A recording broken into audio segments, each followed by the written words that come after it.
Good morning, everyone. It is now officially 9:03, I think. 9:35, 9:35. And the meeting is officially called to order. I want to thank all of those in the audience for attending this morning. And I just want to thank those that are participating virtually as well. Uh, To the board members, I ask that you speak directly into your microphones for the recorder, and so we can make sure we get verbatim minutes. If you are not speaking directly into the microphone, I will have to ask you to repeat yourself, and that will only delay our meeting. So, um, mic's on, please. I wanted to start by just inviting anyone from the general public, if you are interested in making comments, please. Do we have anyone signed up to speak? All right. You're welcome to join us at the podium.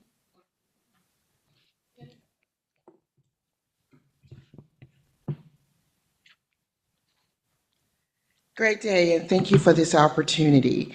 I am Aretha Wimberly. I am the founder and CEO of Save Broward Incorporated, which is a nonprofit organization working alongside neighbors and stakeholders to elevate concerns related to the quality of life for vulnerable and other marginalized persons in our community.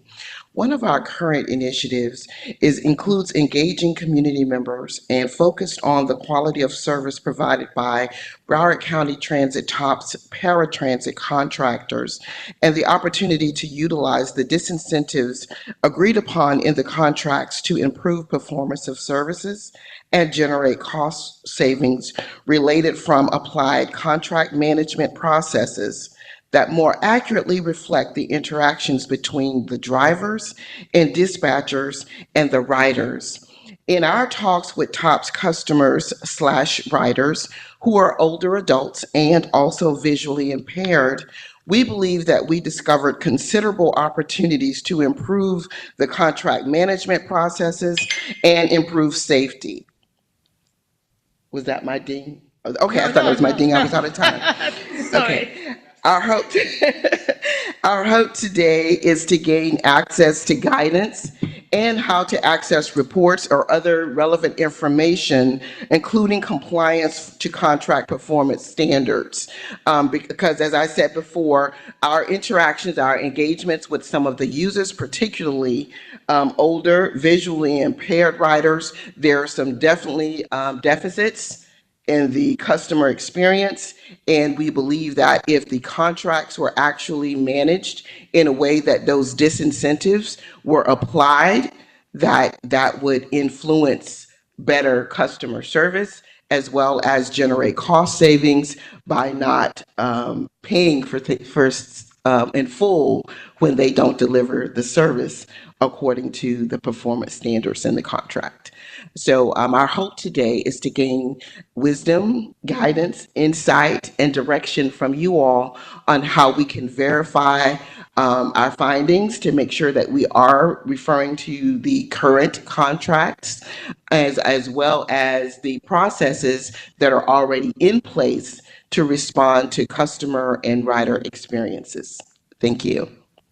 All right. Thank you. I have a question. Yep. Could you be a little more specific in what issues you're trying to, I think it's on, right? Oh, closer.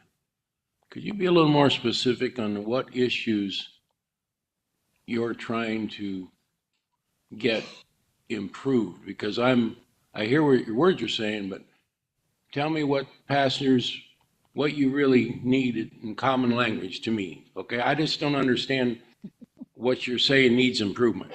Thank you for asking. We have some visually impaired, again, older riders, and some not as old. They're experiencing situations where they're have safety concerns. There are instances Okay, when stop right there. When you say they have safety concern, is they can't, because they can't see, they're not given enough time, or, I'm going to get there. As for example, as they're getting onto some of the vehicles, the railings are not secure, and being blind, that causes them to question their stability, if they're stepping upright, and the next step, the confidence in moving forward. There are instances where they've had to actually encounter the vehicle with a hole in the bottom of the floor as they're getting on. They've had instances where the seat belts are not working. So imagine being blind and you're being tossed around and the seat belt does not work. So there are maintenance standards in the last contract that I saw that for each instance, I believe that would be a $25 disincentive to be deducted from the contractor. So because if these things are not happening, the disincentives are not being enforced, then the contractor has no influence or no reason to Motivation. provide the quality of care to our riders that they should.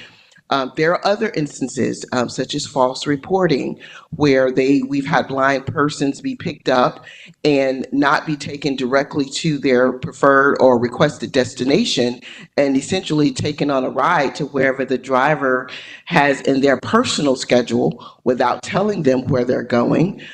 We have. For instance, one gentleman was leaving someplace. It was 11:30 p.m. And his ride, he realized he was riding much longer than he should have been riding to reach home. He asked the driver, you've been driving quite a while. Where are we going? To which he got no response. He heard the dispatch reaching out to the driver. No response. Turns out the driver needed to pick up a relative from a hospital and just decided he would force the customer to ride along without saying anything. The customer reaches home at approximately 1:30 a.m. Well, doesn't reach home. He reach is what he's told is home. Gets out to realize he's been left in the wrong place in the middle of the night. It is 1:30 a.m. He's blind and is not home, and the driver drove off. He finally manages to get a dispatcher online. That dispatcher says the driver says he knows you. And he replies, well, if he knows me, he knows he just dropped me off at the wrong place at 1:30 in the morning. I should have been home a long time ago. Instances like that, I would consider to be a falsification of records, for which there's a $250 disincentive in the contract, and would possibly motivate the contractor to be better, to take, again, better care of our customers and our riders. Because this paratransit services is due to the penny for transportation surtax. It is fully funded, to my understanding, which means that every person who is in Broward County spending money is entitled to know that their monies are actually being applied in a system of care for transportation for our vulnerable and visually impaired neighbors. So again, my hope here is to get some insight on where I can verify the information we researched in our contracts. And there are many more, but I know you all have other things on your agenda of instances when we engaged with our community members and we took their audio testimonials, where we can directly tie those instances of dissatisfied service to a disincentive in the contract. So even if they complain, for instance, there is a 5-day requirement for the contractor to satisfactorily get back with the customer or the rider. We have instances where there's something happened at the beginning of the year and they're saying they've never heard back. That, I believe, if I'm not mistaken, that is a $25 disincentive. Who's making sure this is happening for our monies that we're putting into this particular program for vulnerable persons in our community? Is this the paratransit Yes. buses, basically, is what you're talking The about? TOPS program, basically the paratransit. Have you raised this issue with anyone until today? I've reached out to Mr. Strobus, and unfortunately, Mr. Strobus is not responding to my emails, or I'm not given the correct email. We have gone through multiple persons to try to get someone who would be willing to actually sit down and go over our research and our data to make sure that we don't want to give community the wrong expectations about what's in the contracts, the current contracts. We don't want to give them the wrong expectations about what those performance standards should be and how to actually put in a complaint.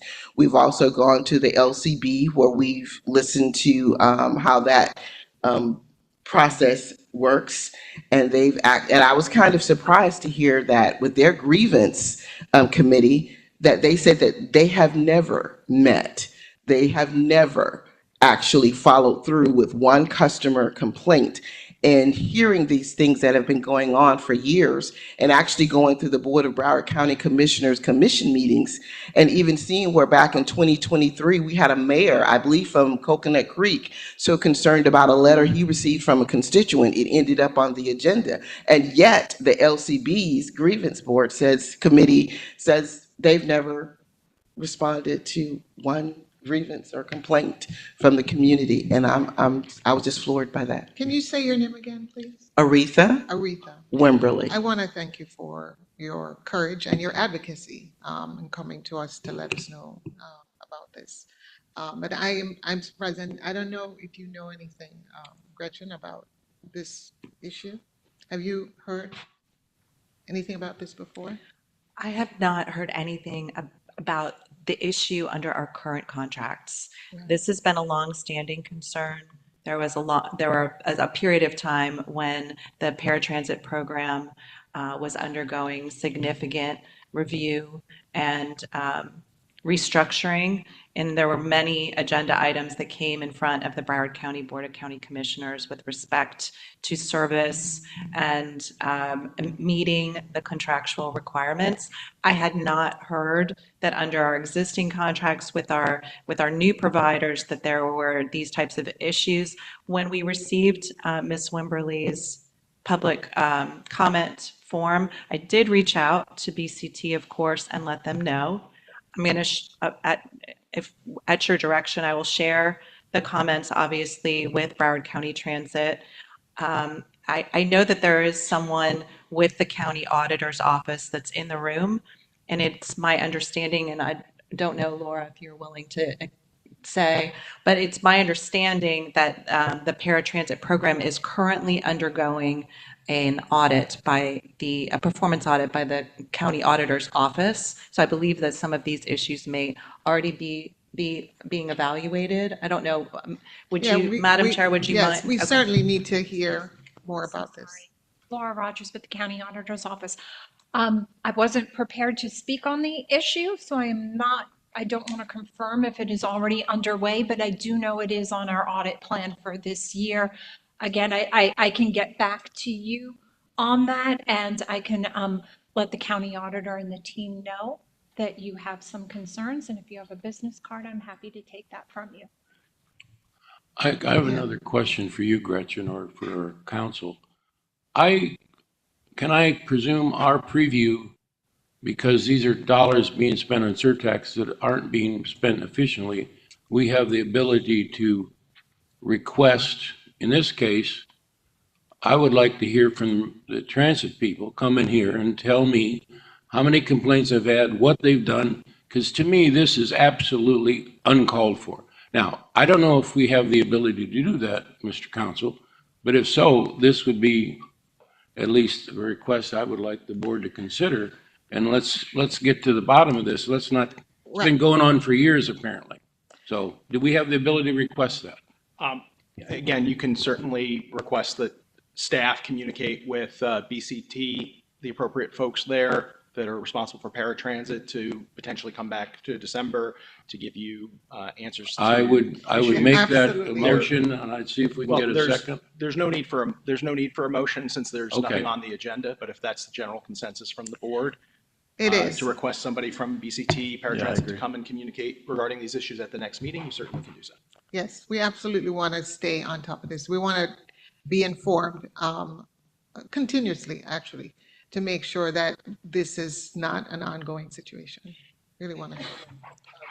Mic is on. Yes. Thank you.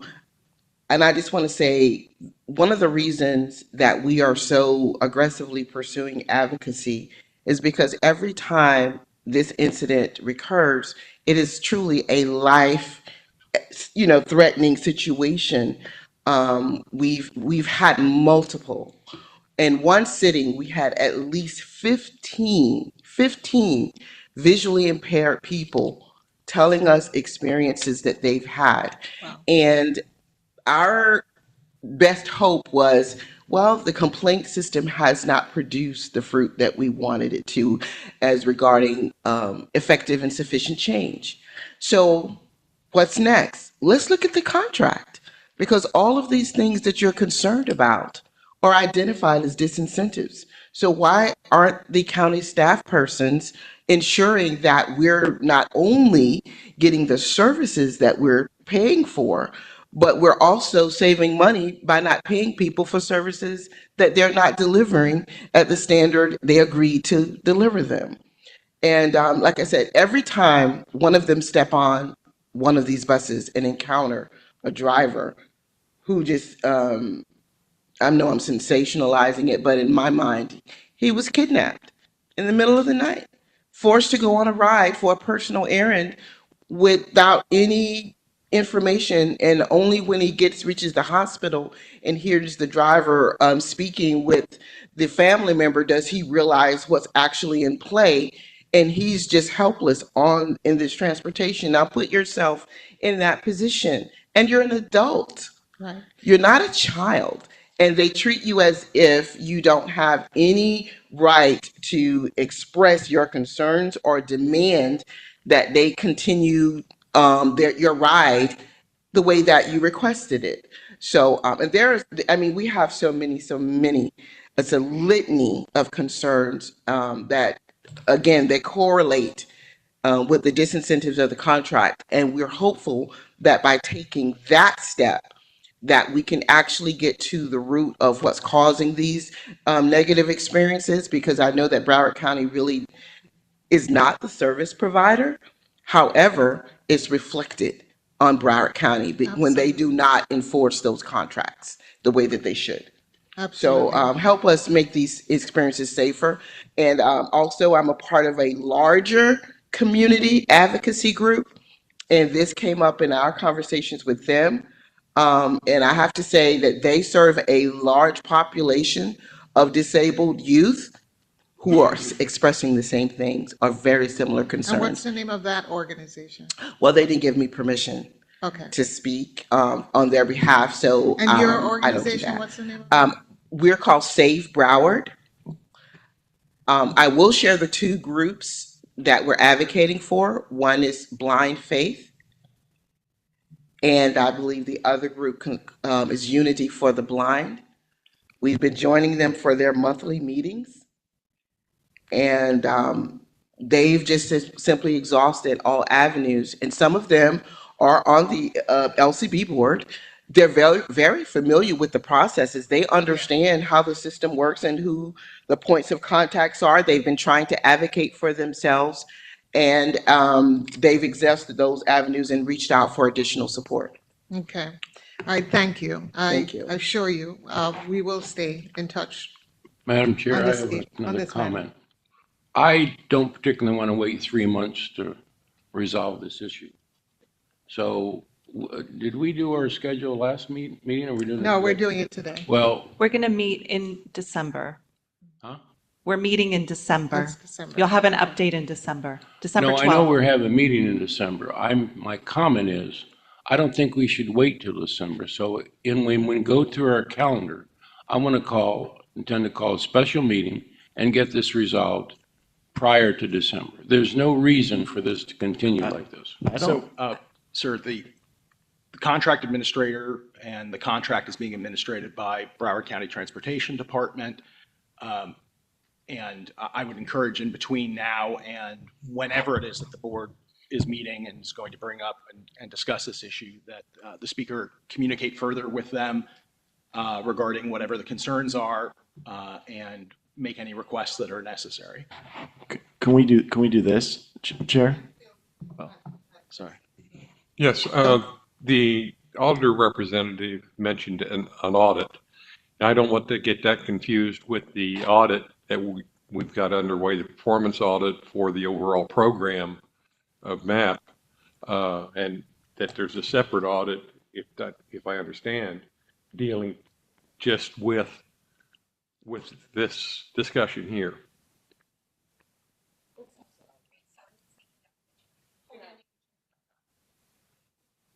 Hi, yes, I can confirm that's two separate audits. Yes. All right. Raymond? I would like, Based on that, I think we may be preliminary or too early to do a special meeting now, but allow the audit to go its track, and then we've got the input of the auditor's office relative to your My concerns. question would be, when will the audit be done that would address this issue? Or when will this meeting happen internally? I mean, is this going to take 6 months or is this going to take 2 months? can My I, comment is simply, we need an update. I just can't, I can just see this thing falling down the road again. So the question is, when will the audit be complete that it would address this issue? My apologies, I do not actually have that information, but I can check back with the office and convey information back to Gretchen to get back to everyone. If the audit is in progress, I don't know if they have been already looking at these issues or not. My apologies, I'm not doing that What work, it so I'm sounds not like, directly it's going involved to in be that scope. December before we have information on audit, or the county has meetings with its provider to come back to us and give us a report. Is that what I'm hearing? can we do this? Can I offer a suggestion? Can we have you list, not to put work on your plate, but list your questions and concerns out? And then you send it to Gretchen, and then Gretchen can send it to staff and ask them to address it via an email format, and then have it emailed to us as soon as possible, hopefully before the Excuse me, December Raymond, I board. wasn't finished, but number one, let's let the staff do their job. We've heard from our attorney that there's processes they have to go through. All I'm trying to do is expedite it. It looks like we need your audit, we need staff to do their thing, and to be realistic, it's going to be December before someone comes back here and either gives us a recommendation or the status of it. I'm guessing, and I'm happy with that, as opposed to calling a special meeting, but at least it's urgent enough that we should have an answer by our December meeting. Gretchen, I'm sure you can work with our Department of Transportation, get some idea of what's going on. What have they uncovered based on what's been said today? And share that with us, even in an interim, through email before our December meeting, just to give us an update on what's going on. No problem, If Madam that Chair. helps. And it will also, these concerns will also be shared with the audit team that is leading the audit of the paratransit contracts, so that this, to make sure that these specific issues are being looked at by that team. Correct. All right, thank you very much. I want to thank you all so much for understanding the urgency in this situation, because again, every time one of these incidents happen, it is a life-threatening situation for our customers, our neighbors, the most vulnerable persons in our community. And if it would help the audit, we do have those audio testimonials that we would be willing to share with them. If it would help them to understand more specifically what these experiences are and how they relate to those contracts. All right, very good. All right, thank you so much, Aretha. All right, thank you. Do we have any other public comments? No? All right. Roy, can you go ahead and lead us with roll call? Thank you. Good morning, everybody. Debbie Madden. Thank you. Anthea Pennant Wallace. Here. Alan Hooper. Thank you. Douglas Coolman. Here. Thank you. Ardal Donnes. Here. Phil Allen. Here. Raymond McOver. Here. Thank you. Ronald Frazier. Here. And Shay Smith. Here. Thank you. Chair, we have a quorum. Thank you. All right, thank you. We have a quorum for sure. All right, At any rate, today, I think we have a number of programmatic updates and progress reports, items that were previously requested by the board. So we'll start with an overview of the public engagement effort from Ms. Wilson. Our public outreach manager. Good morning. Good morning. Good morning, board members. So to start with most recent news, this past Monday, excuse my hoarseness, the county hosted what they posed as a double feature grand opening ceremony / ribbon cutting, not only for the convention center and its new facility improvements, as well as the Omni Hotel, as well as the Port Bypass Road, which is now referred to, as you see on the title slide, the Convention Center Connector, to better illustrate and storytell how this roadway is connecting folks from the US 1 entry and cutting down their time nearly in half to the Southeast 17th Causeway, if I'm wording that right. So we have a video here to illustrate the happenings of Monday. New road is opening, and it's more than asphalt. It's a story of innovation, resilience, and community. Led by Broward County Highway Construction and Engineering Division, under the Public Works Department, the Convention Center Connector project tackled complex engineering challenges to improve traffic flow near one of the region's busiest gateways. Finding the right location meant working around tight spaces, high security zones, and active port operations without disrupting daily commerce. The route had to remain outside secure port areas, ensuring safety while keeping freight and passenger movement uninterrupted. Crews navigated underground fuel, water, and sewer lines with precision. Contractors installed over 100 auger cast piles, some more than 100 feet deep, to support the 1,300-foot bridge in South Florida's tough soil. Contaminated soil was remediated to protect the environment while Port Everglades stayed fully operational. The result? A 2-lane road with security fencing, a bridge with barrier walls, a roundabout to streamline traffic, checkpoints, modern lighting, signals, intelligent transportation systems, and clear signage. This new route eases congestion, boosts safety, and lets vehicles bypass the port's core. The project, initiated by Broward County Highway Construction and Engineering Division, designed by WSP Incorporated, built by lead engineering contractors, and inspected by Broward County's Certified Business Enterprises, was supported by prime consultant F&J Engineering Group and subconsultant Solid Consulting. Over 90% of inspections were performed by CBEs, proving local talent builds world-class infrastructure. Completed ahead of schedule and within budget. The project was funded by the gas tax, penny for transportation surtax, and a State of Florida Department of Transportation County Incentive Grant. This project is a smart investment in Broward County's future. The Convention Center Connector isn't just open, it's paving the way forward.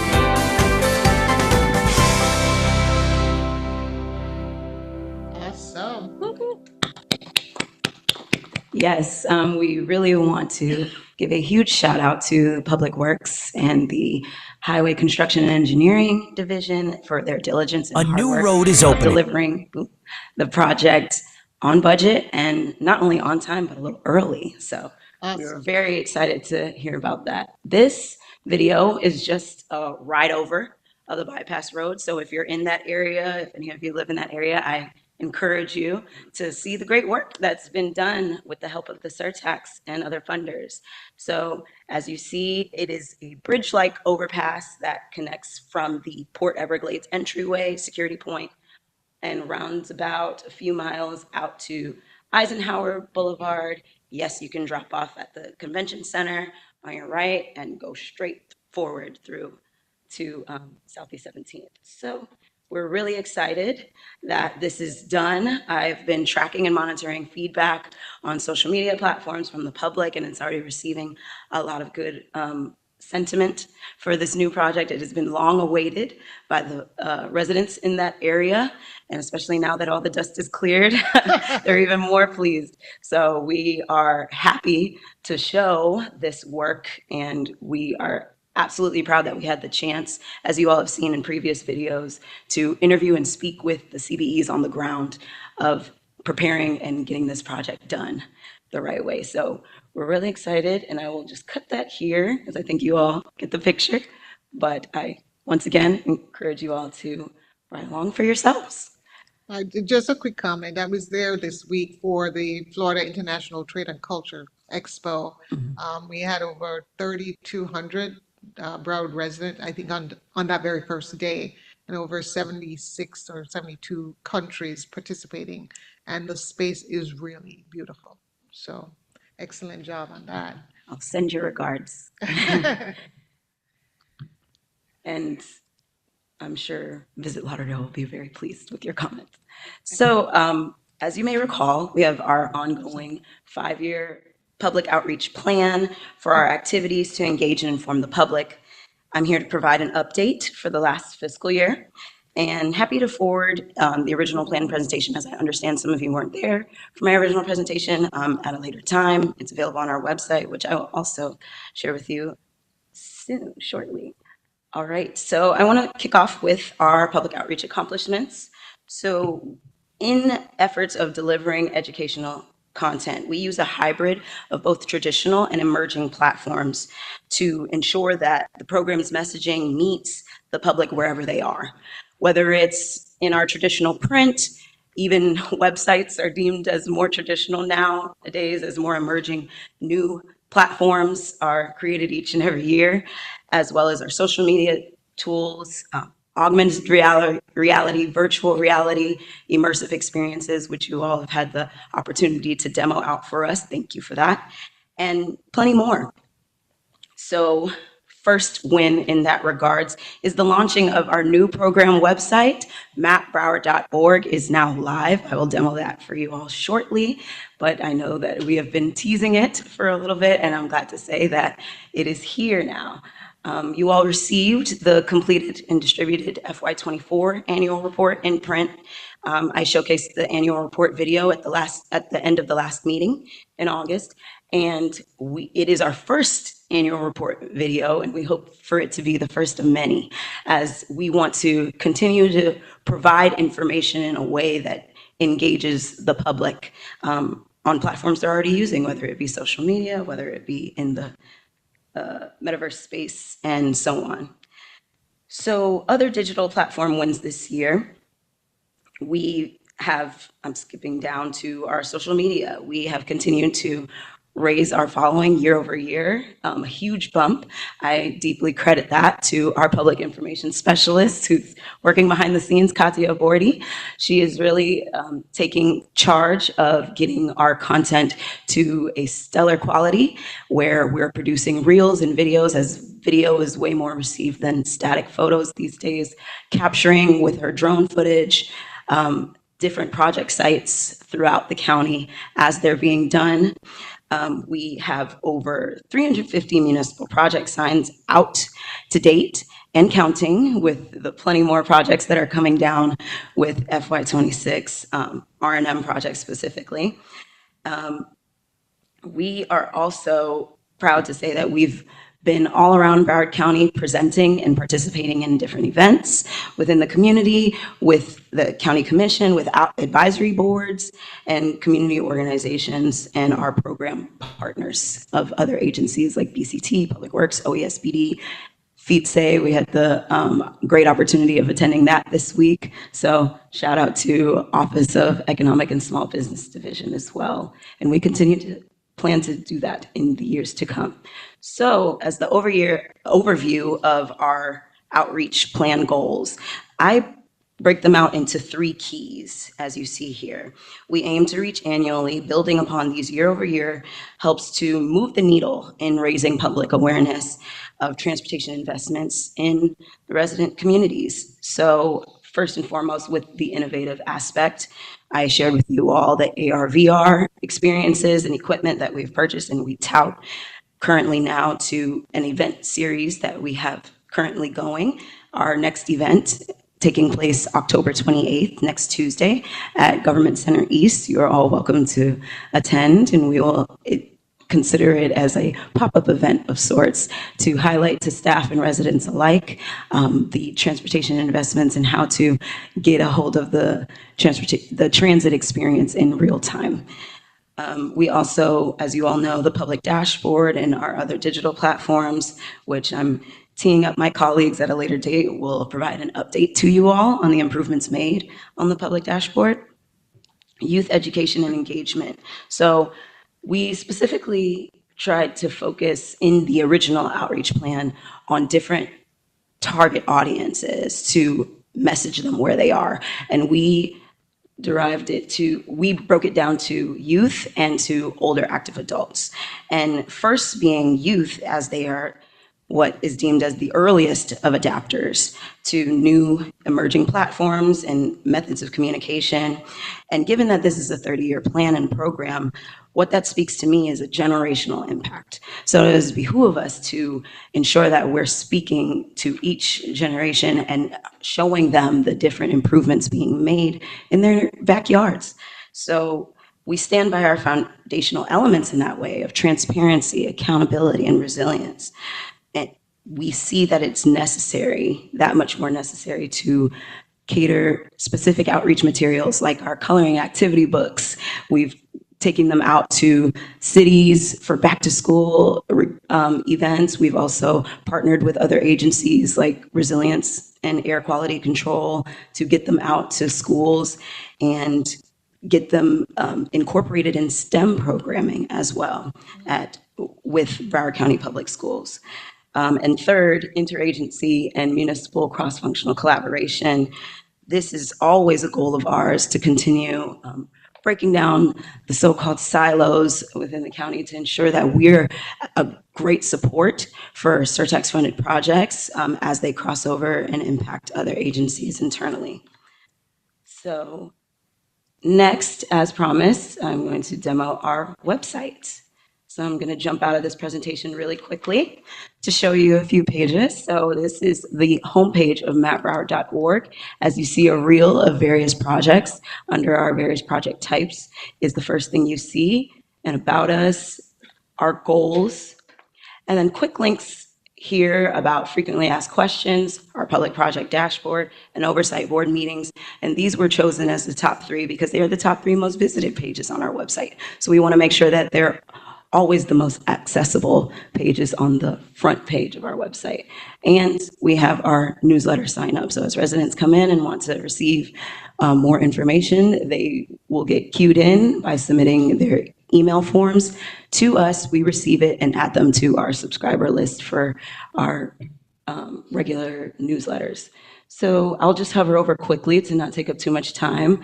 Our About section includes a lot of our history and our background, our legal framework, our historical framework, like ballot language, how we aligned with the County Commission strategic plan, our goals and foundational elements, as well as reporting. So everybody wants to know about the reporting, wants to know how we can track back our work. So we break it down here by our budgets as they're updated, audits, annual reports, and of course the economic impact reports that come from OESBD.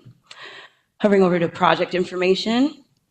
So again, our dashboard being first and foremost, we break it out, call out pages for public works projects, transit projects, our municipal surtax program, which I'll hop over to, and our other projects. So these are projects like our Broward County Aviation Department, related projects, innovations, our multimodal mobility master plan, as well as regional projects like Pat Salerno Interchange, for example. So as you can see on our municipal surtax program page, it has a button here to the latest update of the 5-year plan, and it has workshop materials as those that have just recently taken place. And we live update bid solicitation opportunities here so that those who are interested can come find it on our website on a regular basis. And we always divert them back to the procurement pages of the individual cities that they take interest in. Program apologies. No, I love that you're doing that. Oh. The procurement opportunities are Yes. being highlighted. Yes, thank you.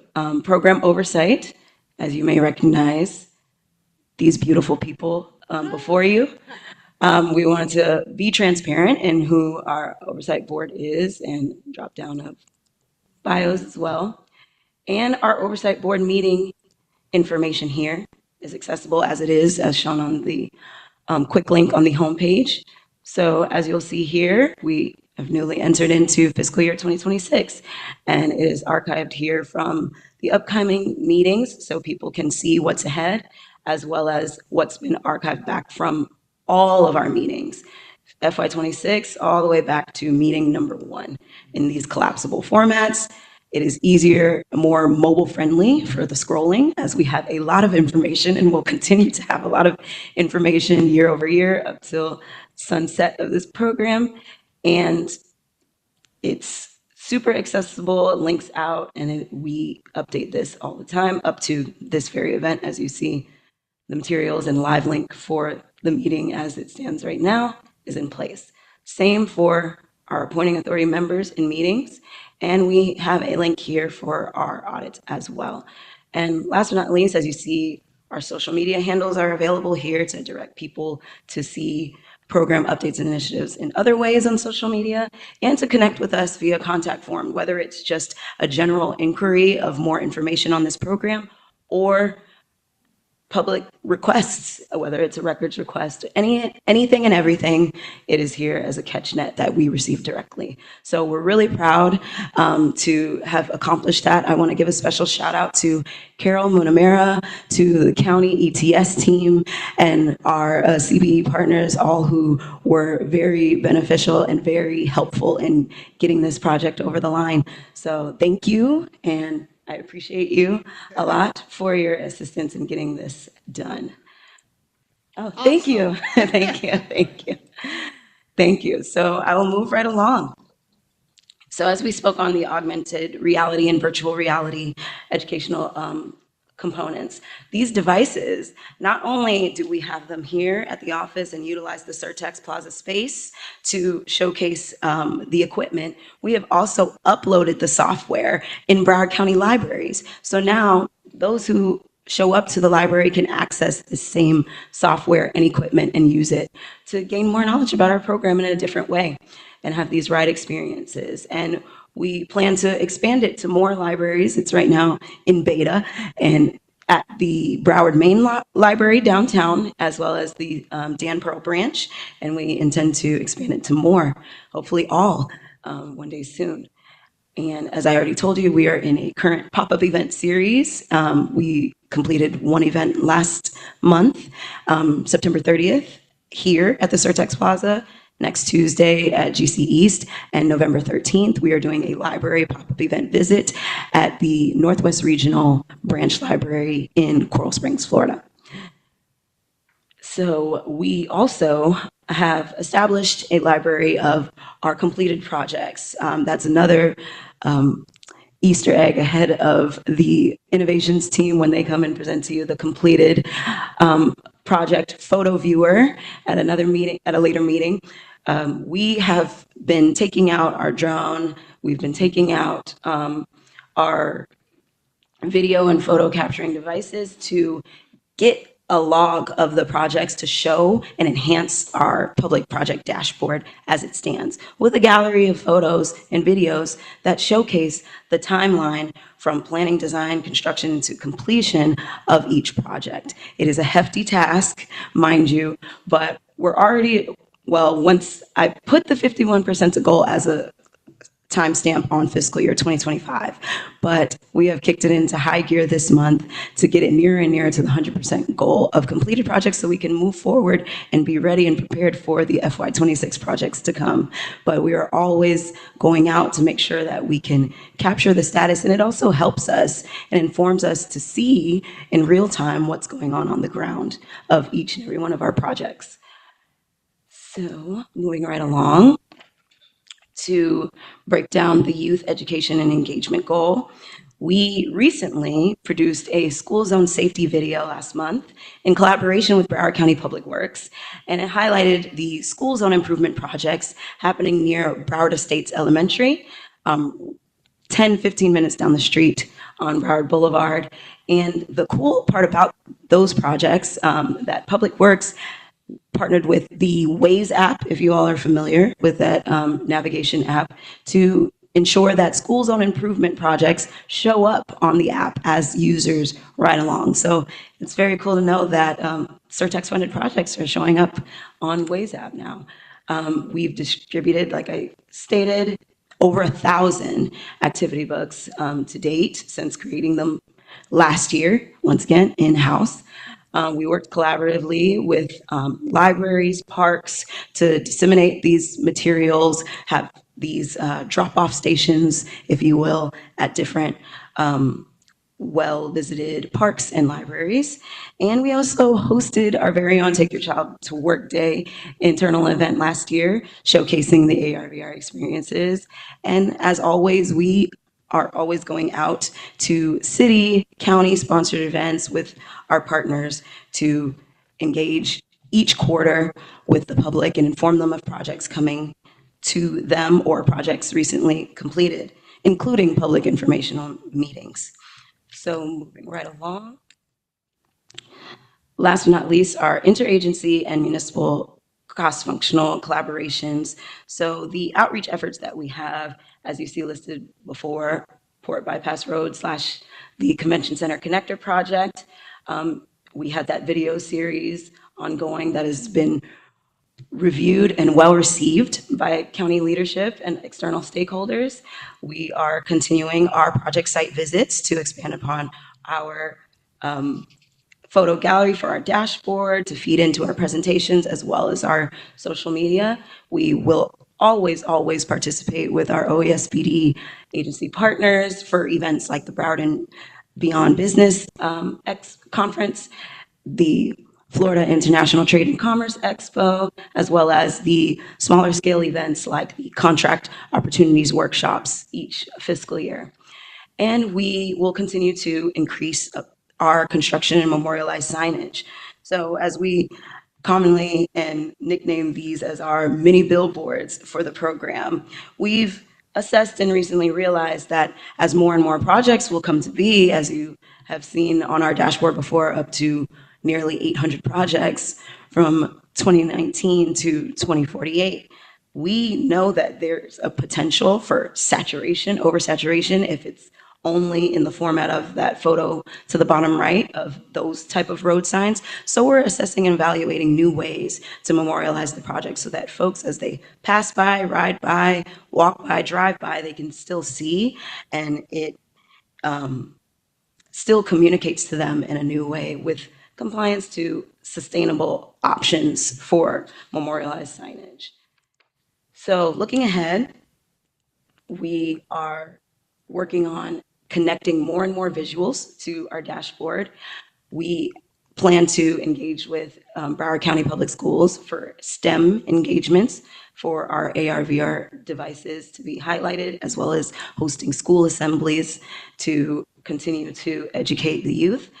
We are assessing our signage options for more sustainable options and working with our other county agencies in the near future for new and innovative program projects and events. So what can you all do? How am I going to land this plane? So first, as you all know, you are the ambassadors for this program. As a call to action, I encourage you all, let us know. I am always ready and open for feedback, as well as Gretchen. Follow us on social media, share our content.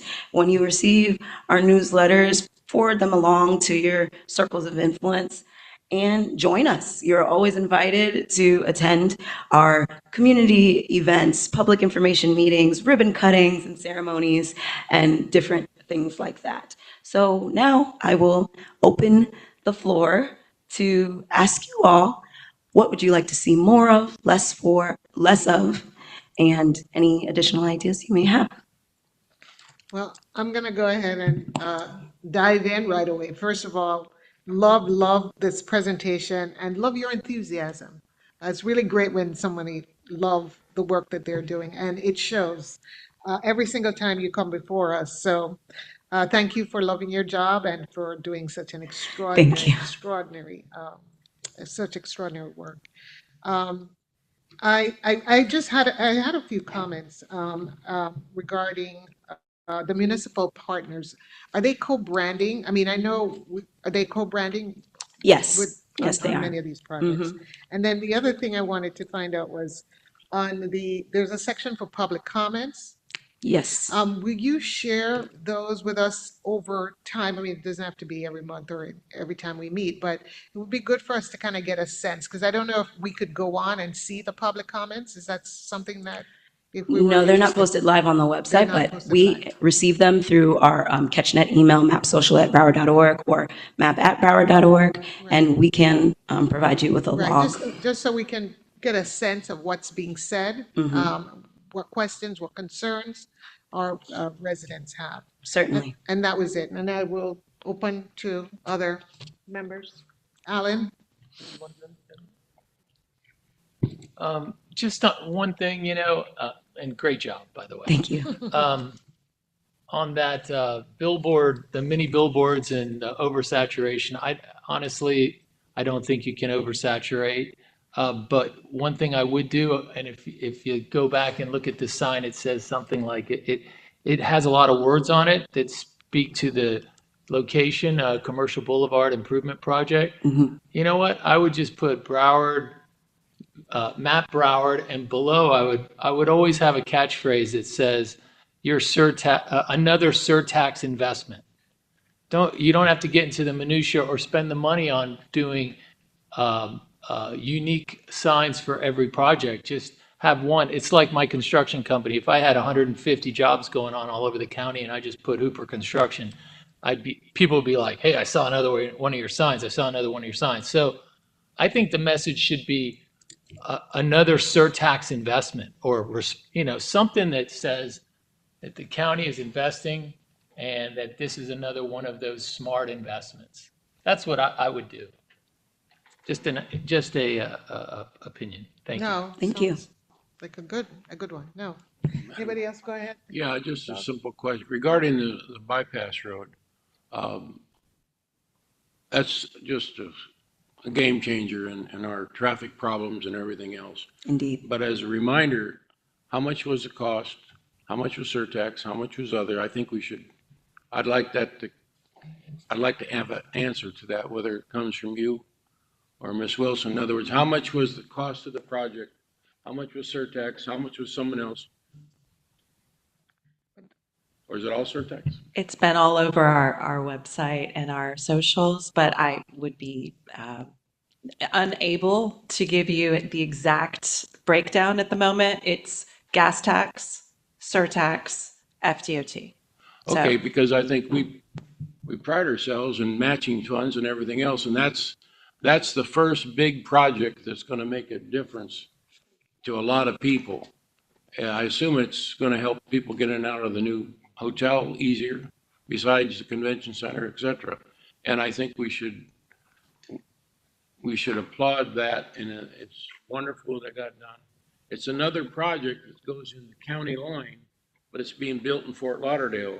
So even though Fort Lauderdale doesn't always rank high on how much money is being spent, it's being spent in Fort Lauderdale, which is really, it helps. And we've got a commission that was complaining about they weren't getting enough of the surtax money.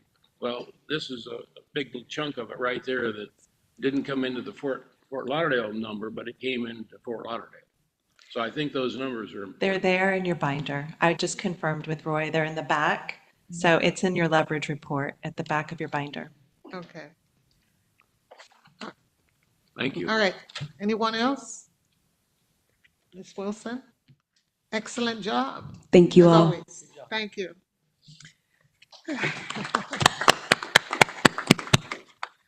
All right.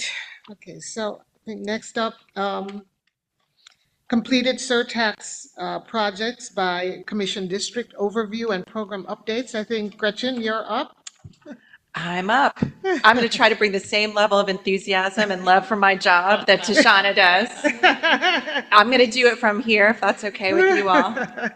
I do love my job, and I am enthusiastic about these initiatives because From the very, very beginning, for those of you that have been here since the day one, I've heard consistently from the Oversight Board membership that you want us to be able to tell a good story. And that the story has to be accurate. We have to be accountable. And clearly we are more under the microscope now than we were then. So we've heard you talk about ways that we can tell a story of what have we done. The public dashboard is an incredibly popular area of our website, but it's a plan. You know, the public dashboard is a point in time. It's the amount of money that was awarded for a particular project phase, and it doesn't tell a dynamic story. And we understand that as the program evolves and matures, we have to be able to tell a more dynamic story. So this is just a taste of what you're going to see in far more detail in December. We're starting at the commission district level. I'd like to give a shout out to our planning and data visualization team. The innovation that they've had to use to try to tell a better story using iconography. So I'm just going to go through and kind of give you a sense of, these are a series of completed projects that Tashana and her team have gone out and captured these images, or the city contractors have, given us these images. And then we are going to start putting them together first at the commission district level. And then we will start drilling down to the municipal level. And eventually, as you'll see with the photo viewer application, you'll actually be able to see for some of our projects that we have the images for, a project move through from, what was the existing condition before construction started through construction to completion.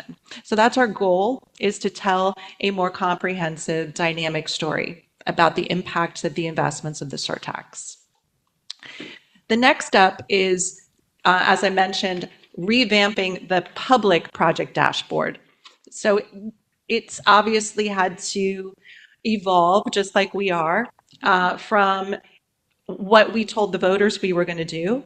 We're using a Esri GIS, so a geographic information system software. So it's very much location specific. It's very heavy on geospatial data. What that means is that it's difficult for us to tell a story that all of the audiences and all of the stakeholders want to see on a GIS dashboard. It's not nimble enough to provide financial data and program performance data, but it does tell a compelling story of the level of investment in a specific geographic area if you can geographically quantify that investment. And there's so many investments that you all are reviewing and approving and overseeing that are not geographically quantifiable. So we continually look at ways to use innovative technology and new tools and new software, including artificial intelligence, to try to bring geographic data and financial data together so that we can address the audience needs, including audits, including the state of Florida reporting. So for the public dashboard, we've heard loud and clear, not just from you all, but through all of our public surveying, that the iconography that was on our public dashboard was not really telling a very compelling story. So we spent a lot of time working with internal stakeholders to look at ways to try to visually depict what it is that we are investing in. And this goes to a question that one of the Oversight Board members posed to me just this morning. How are we actually moving these things into categories? So we have project types, but those project types are then rolled into project categories. How do we visually cue someone who is looking at our dashboard that they're looking at a transit project? Well, it will be orange. How do they know that it's a multimodal? It'll be green. How do we know it's a congestion management strategy? It'll be blue. So these are the types of ways that we are trying to better connect visually what we're doing to the public. We have a lot of different communication tools. Many of them are utilized by the county commission. We get asked at least monthly, sometimes many times in a single month, for Surtax summaries, program fact sheets, briefing sheets that have both visual data and text data and financial data. And we're trying to find ways to have those things automated because it's very time intensive for our staff to try to go through and quality control and format all of that. So that another thing that we're working on is a kind of automated Surtax summary. And again, we'll show you more of this in December. I'm kind of teasing it for you right now. As you can see over on the lower right, that's the completed project's photo viewer application that the team is working on right now. And that'll be a place that people can leave the public dashboard, move into that application, and see pictures of completed projects. Get a lot of questions about program performance and financial data. I just wanted on the record to put out there that we have been talking about this since 2019. Metrics, performance, tracking every single thing that the Oversight Board approves, knowing which projects are moving forward that were in the original plan versus which projects are new to the plan. All of that is being tracked in an internal dashboard. The last time we spent a really I would say, detailed, long amount of time talking about that. We were at Nova Southeastern University for a retreat. So it's time for you all to see that again and have an opportunity to weigh in. We have new Oversight Board members that have joined us since then. And I want to make sure that what we're building, because it is intensive, it is a very difficult job to put financial and programmatic and actions that the Oversight Board takes and budget versus actuals and audited versus unaudited financials all in one place and make it tell a compelling story. And I have to say that my team has done an amazing job of trying to pull that together. They've rebuilt the whole thing on a new tool. They're using an Oracle database and Power BI to build this for you all. It will be incredibly helpful if we get audited. But I do want you to have an opportunity to weigh in, to look at it, to spend time with it, and see if it's meeting the needs that you set out. Because you kind of challenged us to create something that can do a lot of different things, including drilling down and rolling up, like big picture, high level, and then detail. So we'll be looking at that again on December 12th. I wanted to highlight some of the amazing impacts that are occurring as a result of the Third Amendment to the Transportation Surtax interlocal agreement with our municipalities. We've had another municipality join. That fully executed agreement has been shared with all of our municipal partners. Thank you, Nathaniel, and your team for pulling that together. And we now have 30 participating municipalities. Lazy Lake has joined. And yeah, woohoo! And we also have new components of the program that we've talked about with you just briefly, but I wanted to highlight the fact that the grant match program for the municipalities that opened in August, that we just briefly touched on during your August 22nd meeting, was extremely popular and much more so than we had anticipated. We did receive $16.9 million worth of requests for the grant match program. The county had actually made only $13 million available, but we were able to award 9 cities. 8 of those already have a grant agreement or an appropriations agreement.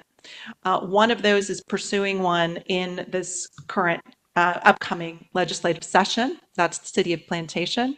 But as you can see, this is very valuable to our overall goal of leveraging $2.5 billion.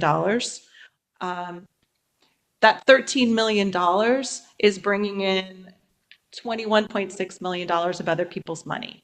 So again, this is both state and local, and the cities do have skin in the game. I know that that's been a question that you all have had previously. They are bringing money to this program.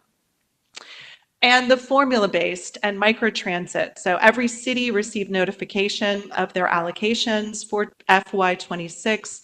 In this particular fiscal year, they were able to access $30 million, and that was distributed through a formula that the cities proposed that was based on centerline miles of roads in each municipal jurisdiction. They then received an application from us that Nathaniel and his team and county administration, we all had input on. The goal was to streamline it. So the cities had one application that they would submit to us that had any rehabilitation and maintenance projects, microtransit requests. If they wanted to defer their allocation to a future year, they had the option under the Third Amendment to do that. Several of them have chosen to do that. And you can see there just kind of visually, there's clearly a need for rehabilitation and maintenance funding, but there's also some desire for several of our cities to either expand or add on-demand transportation. At this point, unless you all have any questions on anything that I just went through, I know I went quickly, but if you don't have any questions, I'd like very much to introduce you to your new finance manager. Madam Chair.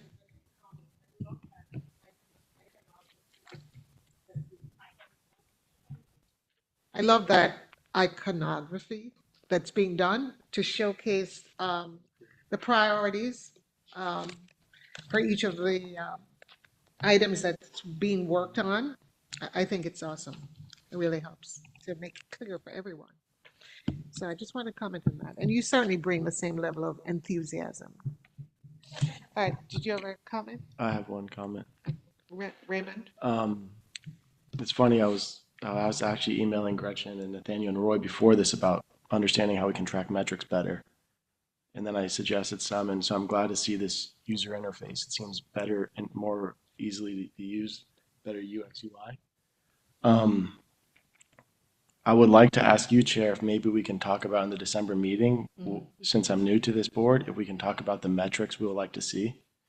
There's some metrics that aren't there and that I would like to see. I don't know, Roy, did you print any of those out? Or I can check my email I had sent them. I'm sorry. Do you want to share? Yeah, so some of these that I would like to see, just like we don't have to pass them out, I can just go it off. Okay. Yeah, this is something I've been, for like a year, I kind of wanted to see if more granular detail. Can you give us an idea of some of what you're Yeah, thinking of? so some of them are total inventory of sidewalks we have that we're missing. A deeper classification of the bike lanes we're building using all the different categories from the traffic engineer's perspective. So we have more granular data there. I would like to look at, although this is outside our scope, but I believe it's a big macro goal, is pedestrian and bicycle fatalities year over year. I think these are going to be important to understand when this program gets sunsetted or when state level people push on the program. We have hard data that we can go to the public with to defend the program. So these are kind of the things I would like to see and talk about. I think that was a request that we had before. Yeah, I When we think had that- a safety presentation. Back in December, yeah.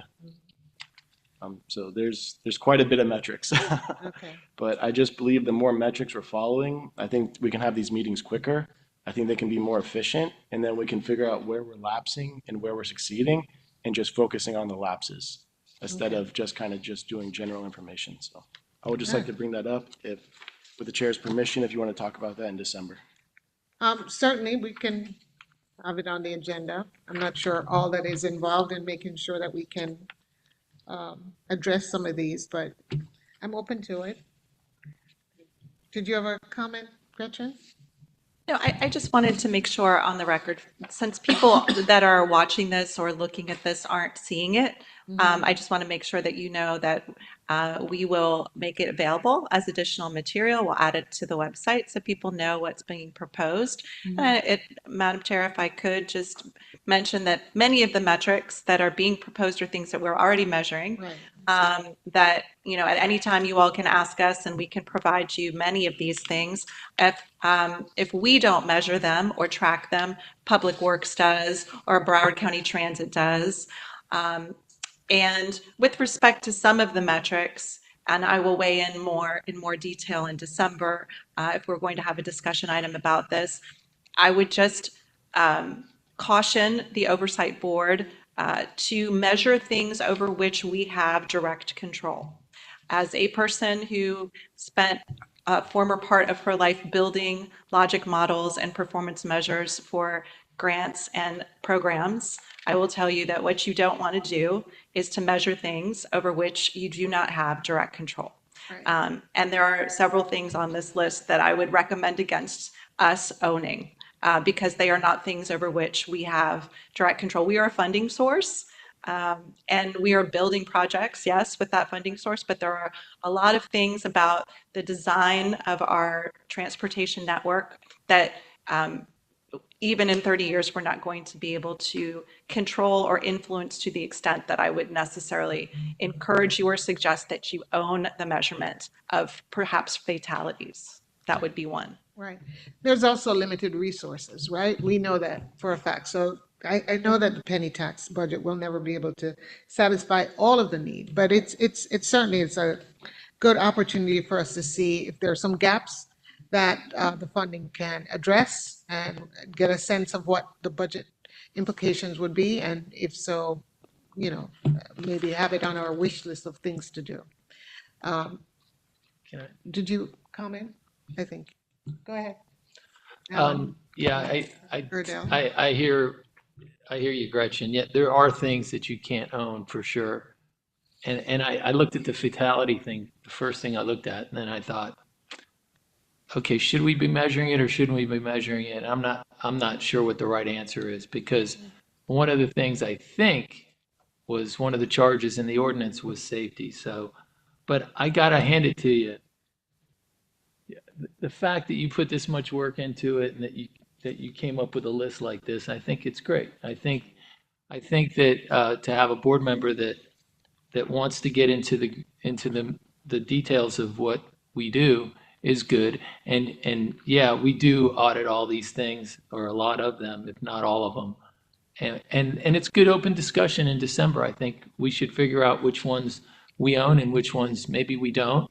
Right. But I really think it's great that a board member is putting this much time into it. Right.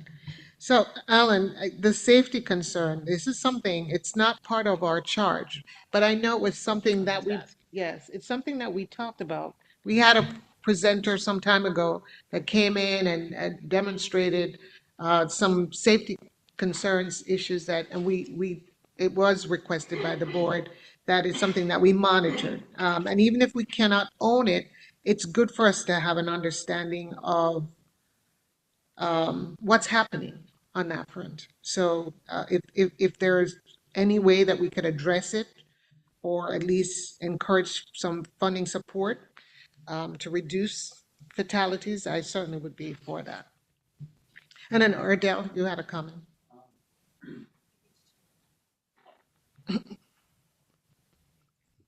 Thank you.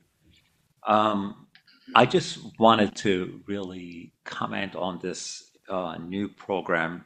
We, started the 2026 grant match program, making $13 million available, for municipal, partners, and almost doubling that amount, and giving everybody an opportunity, but not having more than, one project qualify for it, and making it competitive. And this is so awesome. And this is not guaranteed money. This is, if you have creative projects, creative funding, and you need some extra money, and we will definitely, listen to you. And I think this is open to everybody, and making the partners becoming part of it throughout the year, not just one or two times, with some, our deadlines, there. Right? I think this is, truly the outcome of, what you negotiated with the municipalities, third, amendment, and we're already seeing, great results, and I just wanted to, thank you all for it. All right. If I Thanks. can, so again, all credit to county administration, MAP administration, our partners with the cities. The goal throughout the entirety of the process was to, again, as I've mentioned before, simplify the manner by which cities can get money, provide an ability for more cities to get more money more often, and eliminate the competition of city against city for every single dollar. Obviously, the grant match program to some extent is on a first come, first served basis. We have a number of cities who had these grants that were sort of in pipeline already. And the ability of the county to gap fill what they have the ability to come out of pocket from their general revenue, just allows more projects more often. And to some extent, as you indicated, more creative projects, because they're able to get those funds for more innovative projects from state and other sources. So, all the lawyers do at the end of the day is draft the words that the clients want to include in there and give advice and suggestions. And we were very, very lucky to have a lot of very dedicated people on map administration, county administration, and from the cities to really find a way to expand the pie here. And I think that so far it's been fantastic. I've been reviewing applications for both the R&M projects as well as the grant match program projects. I don't think there's been a single one that has been even close to the line in terms of whether or not it would be eligible. And I think it's going to speed up our process and still maintain the transparency and accountability, which is so key to the program. So I thank you all for your support and comments regarding the Third Amendment as it was developed as well. Many of those ideas were included in it. So, All right. Thank you. Yeah, real Doug? quickly, I just want to get back to page 35, and I want to thank the staff because I think we went over it too quickly. We put 13 million of our money in and got over 22 million of somebody else's money. And our match, that's wonderful. That's just the match program for 2026. We've done a lot more, and I think people need to understand that their penny is doing a lot more than a penny. In this sense, we got 40 more cents for our 60 cents, our 60%. So thank you, staff. And I want to ditto Alan's comments about Raymond. I think that's why the board's here. That's why we're diverse. And the more of that we can get out here is the better. And I just want to thank the staff. This match thing needs to be sold more of. And I don't know how we do it. I think one of the things Alan made a comment about his signage. That's a good idea. Just another Surtax project gets that ball rolling. But anyway, thank you, everything. Madam Chair. I have Yes, just- go ahead, Bruno. Is it on? Mr. Okay, Fraser. One question. Has any of the federal funding been affected with the shutdown of the government or with the Trump administration recalling certain grants? I know that Miami-Dade was affected for a very large project that they had. They pulled back around $60 million for a federal transit project. So I don't know whether it's happening today. Gretchen? We have just recently had a conversation, and it's my understanding that we have not been affected in the transit environment. We've been affected in other areas, lines of business that the county manages, but to date, I'm not aware of it coming to the transportation program. and just to add on to that as well, there has actually been some broadened flexibility on certain grants that the FTA provided to Broward County. For example, in the fall of 24, there was a competitive $25 million grant that was awarded from the federal government to Broward County for the purchase of electric buses. Given the challenges that exist in that industry right now, the feds allowed for grant recipients to be more flexible in terms of propulsion method, hybrid, natural gas, other ways of doing it. So it wasn't a scenario where they're like taking it back, but in fact allowed it to be used for other propulsion methods. And I know that Broward County Transportation Department was very proactive in terms of communications with the FTA as soon as there was any inkling that that was going to happen. And my understanding most recently was that they had approved the change. So those funds, once the federal government is governmenting again, will be on their way to Broward County in the near future. All right. And Go I was ahead. remiss in not mentioning Ms. Lonergan, General Manager for Broward County Transit, just reported to the County Commission last week that BCT had submitted the largest grant application in their history to FTA to support Primo. And I'm sure she'll be bringing you an update on that when she comes in December. Awesome. Gretchen, I think you were in the process of introducing Mr. Harvey, so I want to make sure we don't miss that. Thank you, Madam Chair. Kelton, would you come forward? So Kelton is joining our team. He's coming to us from Parks, and he will be acting as the finance manager and kind of leading many of the efforts on behalf of you all with respect to financial reporting, responding to the newly required state reports. They're due on January 15th. We'll be talking more about that in December as well. So just would love to have you welcome Mr. Harvey. Yes, good morning, everyone. It's nice to meet you all. I'm excited to be here and start working together. So, Awesome. I've basically been with the county for almost 12 years. I spent the last 11 years with Parks and Recreation in their business section. So I'm excited to tackle a new task here and learn the program and work with everyone, but that's about it. Yeah, my entire career has basically been in local government, so I'm excited to, make an impact on the transportation side rather than the park side for once. So. Welcome. I can't believe you've been at the county for 12 years. Doesn't look it. Doesn't look it. All right. Okay, awesome. Next on the agenda, welcome, Mr. Harvey.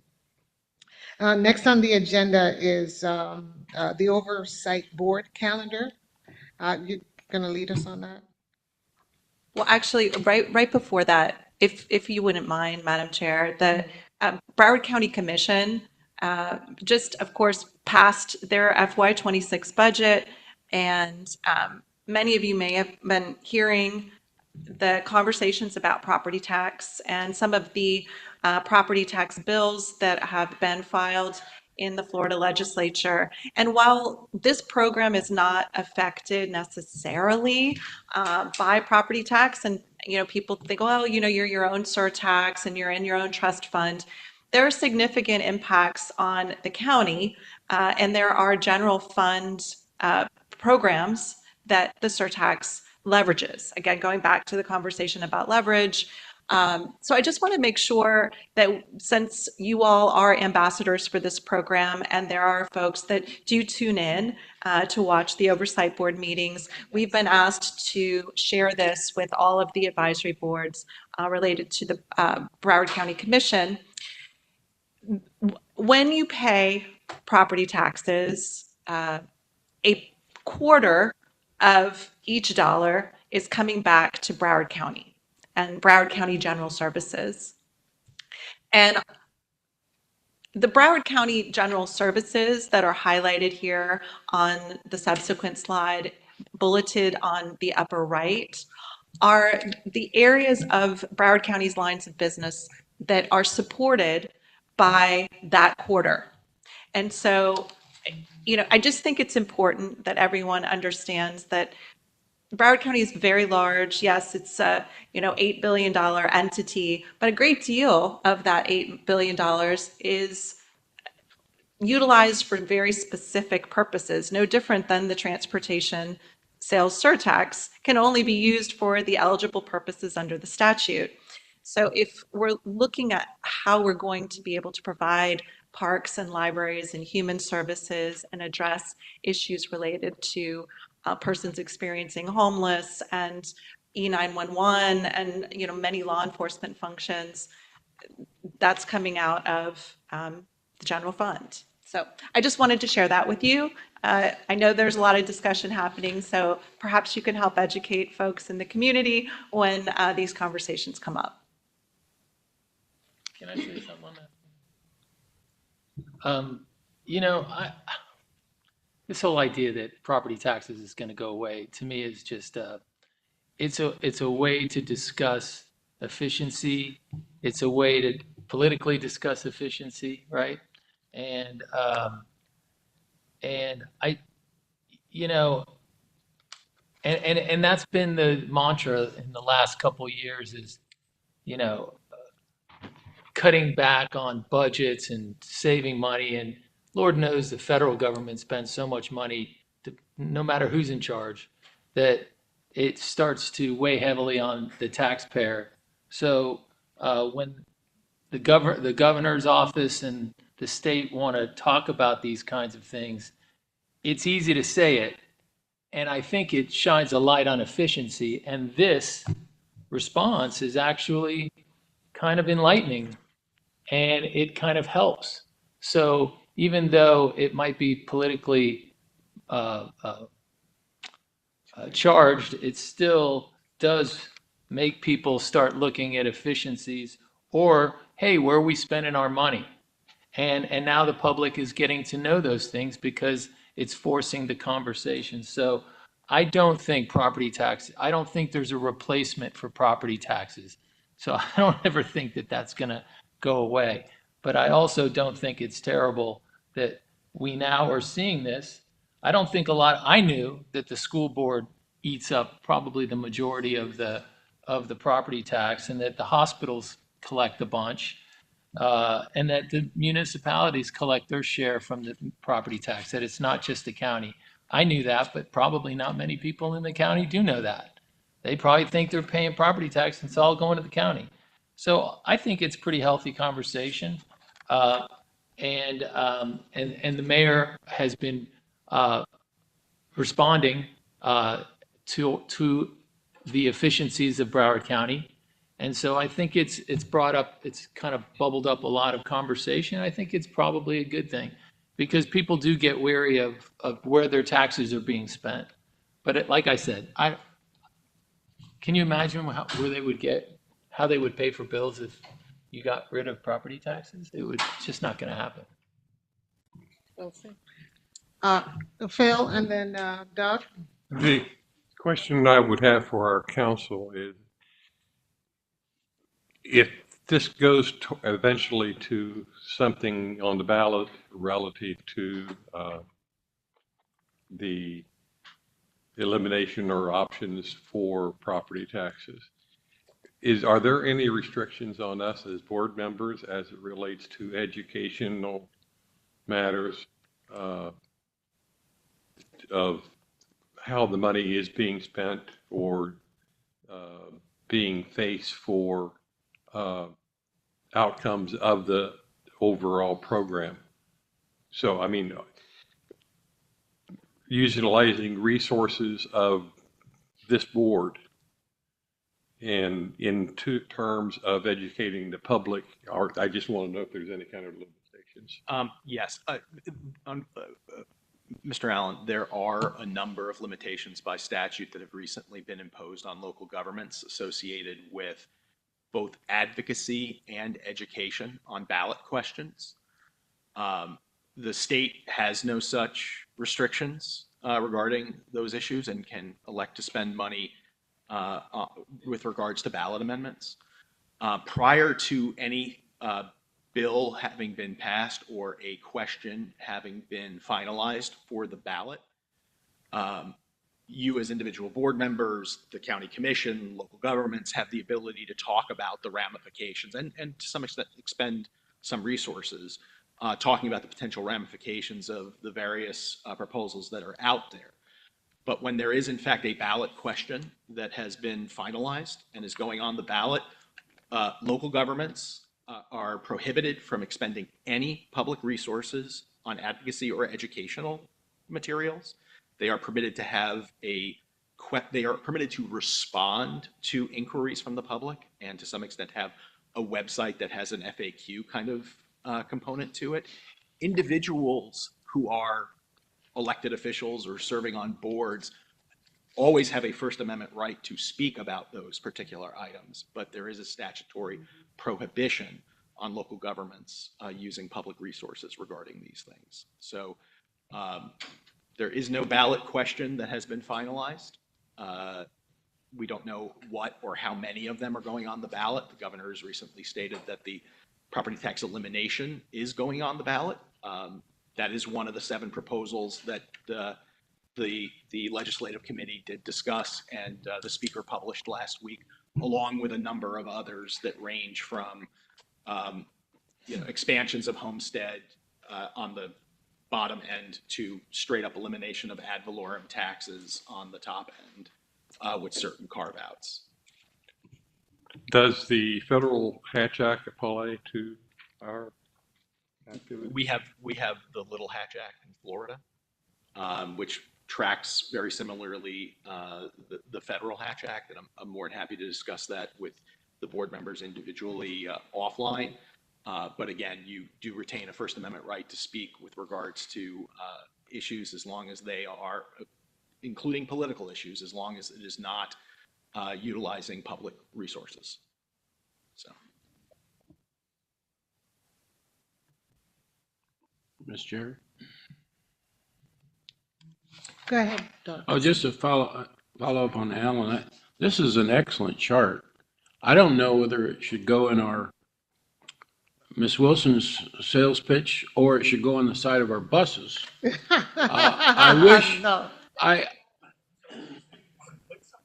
Yeah, I want to put this, but my real question is, we obviously have the surtax dollars besides this money, correct? Yes. And is it 1% or is it 3% or is it what? I'm just curious. In other words, So property taxes are based on the millage rate, and they're completely separate and distinct from the no, sales. I understand, Okay. but my point was, here's all the money that you're paying in your taxes, but only this much of it is really going to Broward County to pay for these other things. The surtax is over and above this, correct? Is it 1% of the county's budget, or is it? I was just trying to get a handle on The surtax itself? the money that's coming in for surtax is X. The county's budget is Y. What is, if the You'd have to Broward- look in the if county's 4% 's budget. going to hospitals, are we getting an extra 1 or 2 or 3 or 4% from surtax? I see what you're asking, but we would have to run that analysis because the way that our budget is actually built, we have 2 separate budgets. So there's an operating budget and a capital budget. All of the transportation surtax, all of it, is in the capital adopted budget. The property taxes and the lines of business that are supported by property taxes are in the operating budget. So they're not even mixed together. It's a difficult analysis, but we can do it for you. And we'll save time. I'll meet with you later on that. Okay, thank you. Gretchen, I had one question. Is this going to be talked about, or we just put in here as auxiliary information? I put it in there as just for Auxiliary? your information. I was not planning to have a discussion about it unless you wanted to. We don't need to discuss. I just had one thing I wanted to note about it. The importance of getting these metrics in that dashboard is you're doing it at the right time, because if the Sun Sentinel was willing to publish a piece criticizing the effectiveness and the efficacy of the surtax, I think it's a good time to be showing metric backs. I mean, he literally quotes, 7 years later, where is that light rail? Do you feel the roads are better and less congested?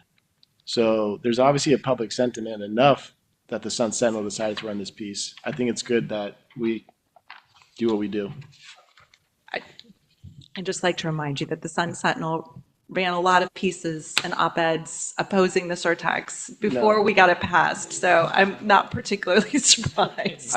I'm not, the Sun Sentinel opinion department is not, but.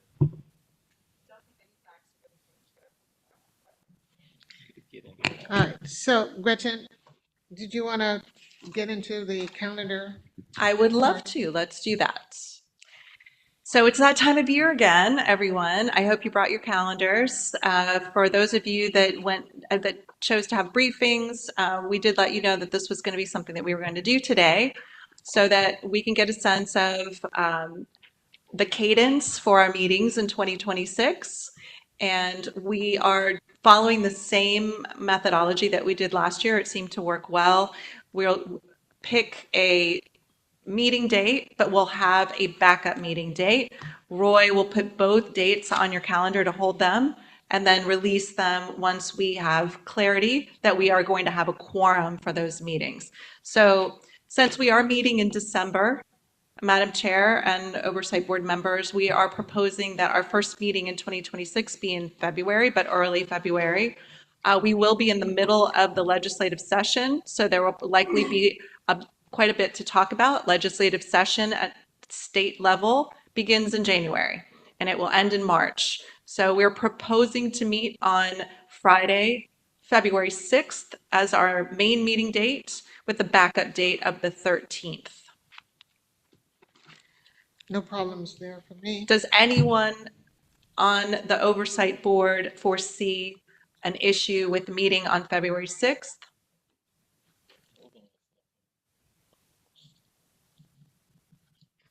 Madam Chair, may I move No, on? yes. Okay. And the 13th as a backup date is not looking good for one member. Anyone else having issues with the 13th? I'm good. I'm good.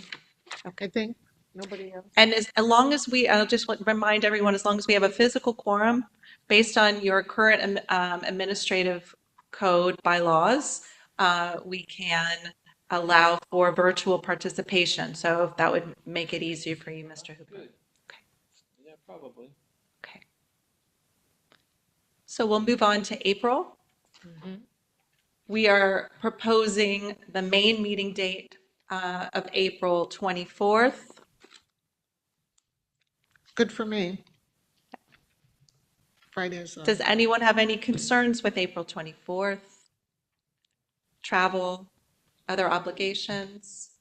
Okay, our alternative date. Alan, are you? So far, I hear him moaning over here. right now, no. Okay. Well, does everyone find the process of us sending Outlook invitations to try to block your calendar and remind you that there is an oversight board meeting helpful? Okay, good. Yeah. Okay, so we'll do that, and we'll do that for April 24th, and we'll have a backup tentative date of May 1st. Okay?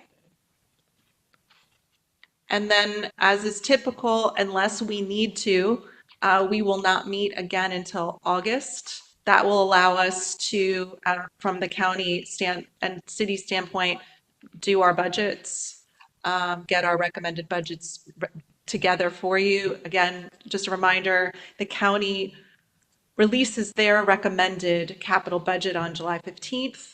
And then we put together your oversight board materials for August after that time. That's why you see the date a little bit later in August. So we're proposing a single meeting. This is the one part that might be controversial. So we're proposing a single meeting that would have both the workshop and the regular action items in a single day. It's a long day. For a couple years, we broke it up because folks were saying, 6-7 hour day is too much. But it seemed to work well. And we got some good feedback from the majority of the members that they would prefer to do one meeting in August rather than two. So that's what we're proposing. Does anyone have a concern with going to a single meeting, workshop in the morning, action items in the afternoon? No. 5-year plan as well in the afternoon. Okay, so we'll. No backup? Right now, we don't have a backup. We could come up with a backup. But the backup would probably be, in order for us to meet the county commission deadlines, the backup would probably not be a Friday. It would probably be the 17th or 18th or 19th. 17th would be the backup, Roy is telling me. Are we good with that? Okay, so you got the 17th. And then our next meeting that we're proposing would be November 6th.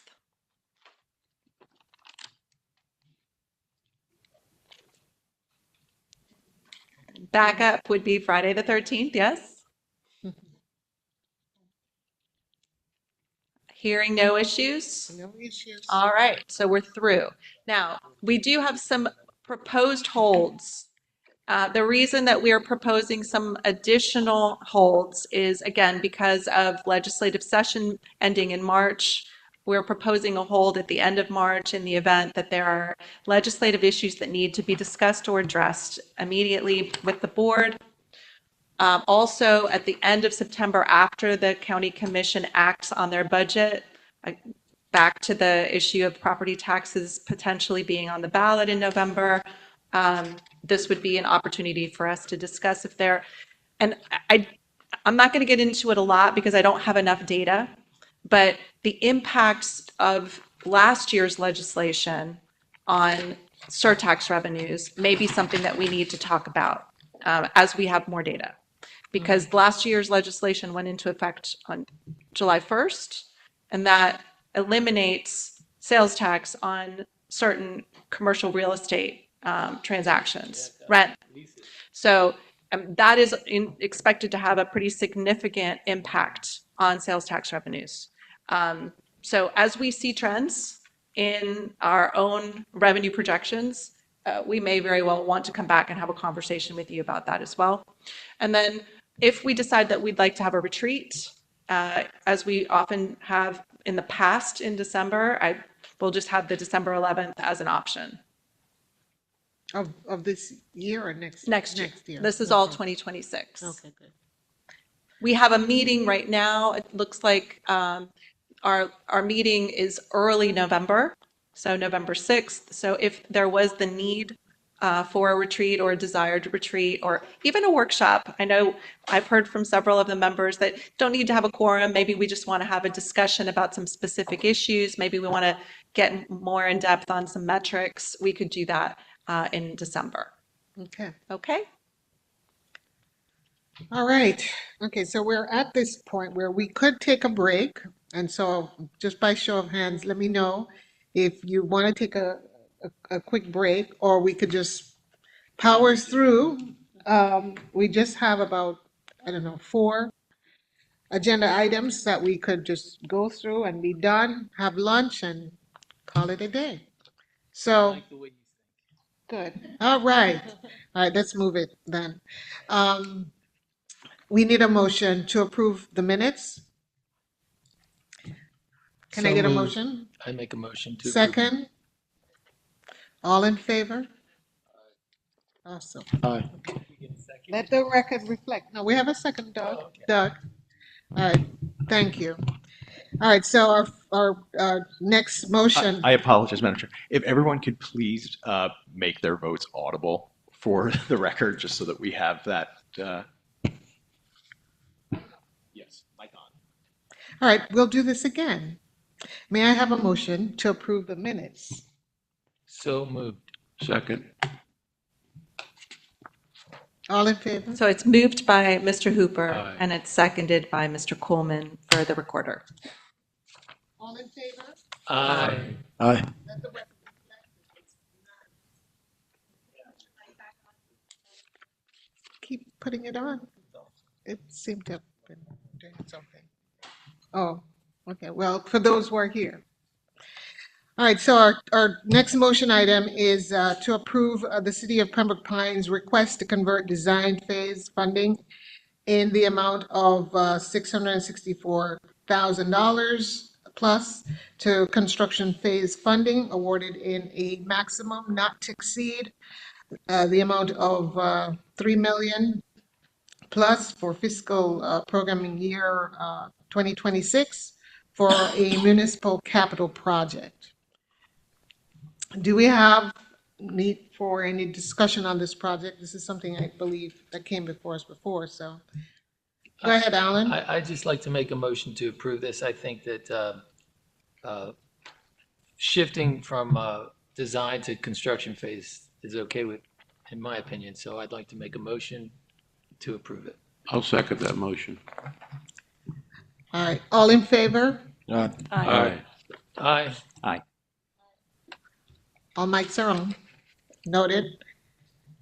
Okay, now, our next item is to Broward County Transportation Department's decision to deliver the City of Sunrise's municipal capital project and potentially reallocating 1.1 million plus in design phase funding to 8 million in construction phase funding to the Oakland Park Boulevard Bus Rapid Transit project, subject to additional negotiations and legal review. Do we have any discussion on this? Any comments? And this is just a notation for the record. There's no motion that's required for either of the two remaining items. Oh, That was my question because it says that it's subject to additional negotiations. Yes, the city has not entered into a final contract with regards to these projects. The county's decision to deliver them, there will be additional discussions with the city and appropriate agreements executed in connection with combining what they were going to be doing with the BRT project along Oakland Park Boulevard. I'll be certainly happy to give an update at the next meeting as to where that stands. I have not spoken with BCT regarding this project. And I don't think that they're at the stage where they're ready to begin those negotiations, but I'll be happy to give an update at the next meeting. I'm not sure what we're supposed to do if we don't make a motion, but I'm glad to see the cycle one funding taken care of. Okay? Yes, moving it on. Thank you. okay. So we're not making any real decision on this, so. No. And I think this is the same for the other item, motion of note for the record. Adding Surtax funding from existing county public works project cost savings in the amount of 314,000 plus to act as leverage to a shared use path project along Riverland Wood Park and over the New River Canal. So this is for a shared use path project. I don't know, Nathaniel, Gretchen, any comments on that? There's no motion required on this. If Gretchen has further information that you would like, I'm sure she'll be able to give that to you. So it's really just, if there's some thought about transferring some of the Surtax funding from a project. Yes, With Madam cost Chair savings. and Oversight Board members, this is an opportunity for us to use a small amount of Surtax funding to leverage existing constitutional gas tax that's in a project that's actually being delivered by FDOT as part of a larger project along State Road 7 US 441 south of 595. So the county asked FDOT if they could add scope to a project that was in their 5-year plan. They agreed to do so. The bids came in a little high, but there is cost savings in another project that you already approved that's Surtax funded. So this will add some leverage, again, to your leverage report and allow us to get the shared use path constructed. We absolutely love it when we are leveraging cost savings in some way for greater efficiency. So that is a good thing. And believe it or not, we are at that non-agenda section of our work today. Chair, members, Nathaniel, Gretchen, anyone with any comments? I would like to take a moment of personal privilege to say that if you have not driven the new Convention Center connector, find a way to get down there. When I left the event on Monday, I used it, I even took a video of it. It was fantastic, but for its existence, I probably still would not be here today. But it really is fantastic, and again, I would just give shout outs to Public Works and everybody that was involved in that project for having it come in faster than expected and under budget. So, All right. Oh, And go ahead. I would just like to say some transit news.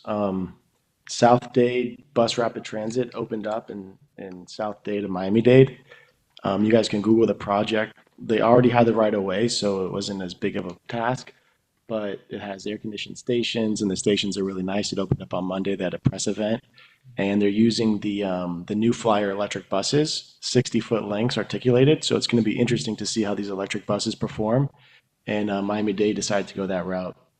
A little bit of other transit news. Sunrunner, which is another BRT project, which is in St. Pete, is actually getting the bus rapid. They're getting their lanes removed from FDOT at the governor's discretion because the transit project wasn't meeting the minimum requirements of throughput.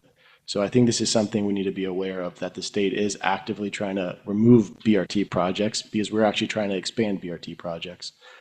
Do we know the reason? Yeah, so the ridership wasn't necessarily high enough. There's reasons why the ridership wasn't high enough, particularly probably land use reasons, is that St. Pete, the county of St. Pete wasn't correctly building the land use to encourage more ridership. I don't know exactly why, but ultimately the state deemed it that they didn't get a lane anymore. Are there guidelines that the state is using to determine? So this is another thing I was going to say. Yesterday, I was at the 5-year work program for FDOT District 4, and I'm not going to repeat names or say anyone was officially on the record, but as I was talking to FDOT staff last night about some of the BRT lanes, it's going to be interesting. Our BRTs, like in Oakland Park and stuff, meet the criteria to not have their own lane, but to be qualified and looked at by central office in Tallahassee. But it seems like Tallahassee hasn't given exact direction yet regarding what will and what not. So it puts a lot in the flimsy. And I would like you, Chair, and I would like the board to see if it's you guys. I would personally prefer to start seeing quarterly reports. It doesn't have to be from Mrs. Lonergan herself, but I would like a representative from BCT to be here to tell us the status of all the Primo projects at every single meeting going forward. It's a huge amount of money going to these projects, and we're working in a state with a very political, sensitive environment to these kind of projects. And the reason I say this is, this kind of brings me to my second point, is that recently there had some changes with Broward bus service. So I'm part of a riders network and we communicate on groups. And so the Breeze buses were cut back. So we had service cuts on the Breezes, which are the express routes on 441 and US 1. And then recently we shift the scheduling of Route 72, which is our Oakland Park, future Oakland Park BRT, which carries 6,000, which is a huge number, riders a day. And we moved that from a 20-minute frequency to a 28-minute frequency. This would just happen, like, I think the changes go in this Sunday. So I don't understand why BCT is doing that. They're probably having some type of bus or labor constraints, but I would like them to be here to talk to us so we understand as a board why in my mind, that route should be getting more frequency so we can keep juicing that number. So when we do our application, it looks good to the state and they're like, hey, you know what, you guys are keep growing this route. So I'm not understanding some of their operational decisions. And again, this is Surtax money, so I would like them to come quarterly if you guys would like that. All right, can we make that happen? We can make the request. So I just want to make sure that I mention that we did meet with Ms. Lonergan and you did bring those issues up to her, so she is aware of your concerns. Right, like you and I met. Yeah, with her. so I did want, yes, just so you guys know, because of some things I was talking about with the bus service route and stuff, Ms. Lonergan asked me to meet with Gretchen and Roy, and it was a very productive meeting where she kind of hashed out, we kind of opened up and explored some things that I wasn't really understanding what was happening at BCT's level, but big project and operational, I really would like to see them coming to us quarterly. I would like to see how many revenue hours they're doing quarterly, and I'd also like to see year-over-year improvements on every single one of their routes. I think we're the ones, as an oversight, because so much money's flowing to them, we should be looking into that. Well, she does come in and provide frequent reports. I'm not sure what the cadence is exactly, but I know we see her with some frequency. So Madam Chair, as part of my report to you all, I was just going to mention what the agenda is currently set at for December and make sure that there wasn't anything that I was missing based on the discussion. One of the items for December is an update on the comprehensive operational analysis from BCT. Another is an update on the Primo plan from BCT. When they have updates to provide, similar to the situation with Mr. Gale, they will come and provide them if there is something to provide. With respect to the comprehensive operational analysis, I know that, we also had a conversation about that when we met with General Manager Lonergan. And some of the ridership information that's being requested is very much reliant on the comprehensive operational analysis being completed and implemented. If it is the will of the board and the consensus of the board that BCT provide more frequent updates, then, I'd just be looking for some direction on that before I share that with Ms. Lonergan. Right. Well, I'm trying to remember how frequently she comes. I know just like when Sandy was here, he was coming with some frequency. I believe she comes at the same level. Maybe every other meeting or probably even more than that, but. It depends on how many meetings we have in a year. But they have tended, BCT has tended to be here for at least, I'd say 75% of the meetings and making presentations. Right, yeah. From my perspective, it's not, just so you understand, Chair, it's not that I would like a in-depth presentation from BCT. I would like them kind of how they do it for the equivalent of our group in Miami, the CITT, the Citizens Independent Transportation Trust. Maybe like just a grid format of all the different things they're working on, comprehensive operational analysis, BRT, LRT, bus facilities like Copens, and just a quick update. This is what's holding us up. This is what's not holding us up. We're pushing forward here. We see troubleshooting there. Just so we start bringing these really large expenditures out into the public. We're getting a lot of info, a lot of metrics tracked on them. It's just going to help us make a better case when this comes and goes. Okay. This is just a lesson from Miami-Dade County and how they ran their program. And nobody could understand why nothing came out of it. And it was a huge thing. And the Miami-Dade County voters do not like, I don't know the polling, but they do not like their surtax because it didn't deliver results. So I want to make sure we can keep it on track to deliver results or at least deliver transparency. So that's it. Sure. So I know our program is definitely delivering results. We heard quite a bit of that today. So I want to celebrate that. And I also don't want to create bottleneck work environment for the team at BCT having to do a lot of redundant work because they are coming here and making reports. I think what might be critical is for us to be more specific in terms of what we are looking for in these reports. I don't know, sometimes trying to measure impact in a very short timelines don't always give you the kind of substantive information that you need. And so I don't necessarily think every 3 months, I know it creates a lot of work for team members, but to have a report every 3 months, because the data may not be always so timely in whatever you're trying to measure in terms of impact or the lack of impact in whichever area. I think the focus is, and maybe give some thought to this, and we all can think about it. What exactly or what more do we want BCT to report on, right? What more? If it's about safety concerns, if it's about fiscal efficiencies, let's see, because I know that they're here with some frequency already. So I don't want to add, another layer of obligation, because it means that either we are having to meet every 3 months to hear this report, and if it's an emailed document, who's going to decipher that for some of us who may not be as, transit savvy as you are in terms of assessing that information. So I want us to be careful or be mindful that we're not creating inefficiencies by just overburdening the system with additional requests. Well, since Madam Chair, Oversight Board members, she will be here in December, perhaps you can think about the types of things that you would like to have reported and the cadence of that, and have a discussion with General Manager Lonergan at that time. Yeah.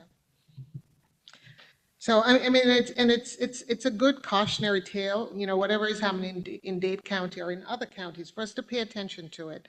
But I don't necessarily want to do a knee-jerk reaction on it. let's just cautiously move forward. I think her reports have always been very detailed. And anyway, we look forward to that meeting in December. Anyone else? So any, Go ahead. no, did any of our oversight board members have a report? Have what report? Did anyone else want to speak before I give Right, my I report? wanted to find out Shay. Phil, anybody else? I'll say something. I'd like to say something. Go ahead.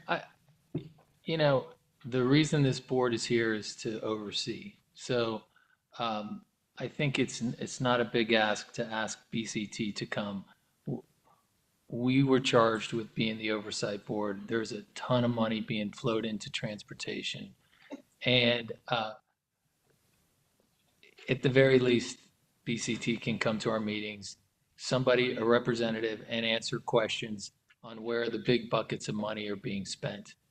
I don't think it takes a lot of time. And certainly, I'd rather do that than just go over 4 motions or just marketing. I think the most important thing is our oversight and where the money's being spent. So I don't disagree. I don't know how much into the minutia we need to get into, but certainly the big buckets of money would matter to me.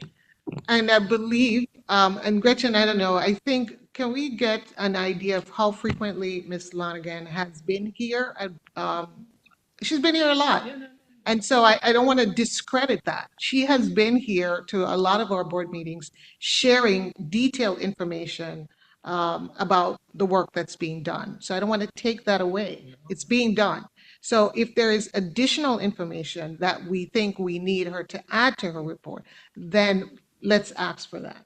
I think really what's being talked about here a lot is ridership, right? Usage. So there is a risk. It's kind of, we've said this before, it's like if you build it, they will come type of mentality. I think this is something for us to really keep an eye on, right? Because there's a huge investment going into bus, right? And rapid transit. So I think that's the area that's being kind of called out. I mean, and the fact that the state is going to be hawkish on that, so that brings in a different dynamic. And I think it's smart that we get ahead of that and potentially challenge these ideas about resources matching with ridership. Because at the end of the day, if you don't get there, then maybe things do have to shift. And it was also brought up that there seems to be the reverse at least question out there where you have the ridership and that seems to be being cut and maybe there's or changed and maybe there's an explanation for that.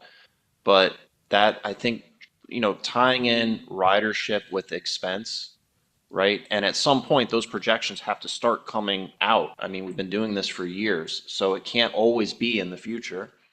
So I think it's smart for us to think about this. Absolutely. And so, I mean, more specifically, I would want to know what metric is the state using to determine how are they evaluating the level of ridership, right? I mean, that would be something I would want Ms. Lonergan to provide for us. It's not to discredit. I think your suggestions are totally on point in looking at what's happening across the state and for us to pay attention to it. But as we're doing that, I'm just saying, let's not create additional work to the point where our staff at the county can't move forward with projects because we want to report every month, right? And it doesn't really measure anything. So give them the space to do the work that they need to do, and the timeline of a monthly report or a quarterly report won't necessarily reveal anything, is what I'm saying, right? But let's be very specific and intentional about what we're asking is the point. So anyone else? No? You're going to go ahead and then close out. So for the December 12th meeting, we have updates and presentations scheduled from Public Works and Environmental Services, the Sheridan Street expansion project, as well as public comment. We will also be introducing you to the new Assistant County Administrator that's overseeing Public Works and Environmental Services. As I mentioned, transportation will be here. And I did want to also invite those of you that might not have seen it to look at the BCT annual report that's in your binder. It does have some ridership and financial information in there.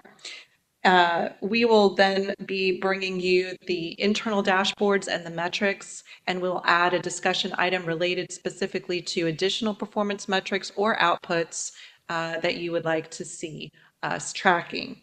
Did I miss anything? Okay. No. All right, and so just before we close, I just wanted to say thank you again to all of our board members. It's time out of your busy days, extra effort being made to research information that is important to our residents here in Broward County. All of that is appreciated. So I just, at every meeting, want to take the time to just thank you for your service and the sacrifice. And of course, to our staff at Broward County, I know there's a lot of work that goes behind preparing for these meetings. I know. And coming in and making reports and so on and so forth. I want to thank you for that. And then, of course, you know, residents who come in to make public comments, it takes a lot of courage to make those statements. And, you know, Doug, I appreciate you asking Aretha this morning to just talk to us because it can be a nerve-wracking affair for the individual who's doing it. And we want our residents in Broward County to know that we are here and we are all advocates in our own rights for different things. We are appointed to this board because of our special interest in certain areas. And we want to be your advocate. And I want you to know that we welcome those public comments every single time we meet. And we will continue to fight the good fight for you. But we also want to recognize that we have a county that is supportive of this work. We were all appointed because the county saw fit to create this oversight board. Because they also wanted to be intentional about making sure that there was good stewardship in the way the dollars were being spent. And so I just wanted to underscore that and to just thank everybody for their participation in wanting to make Broward County the best place to live. Thank you.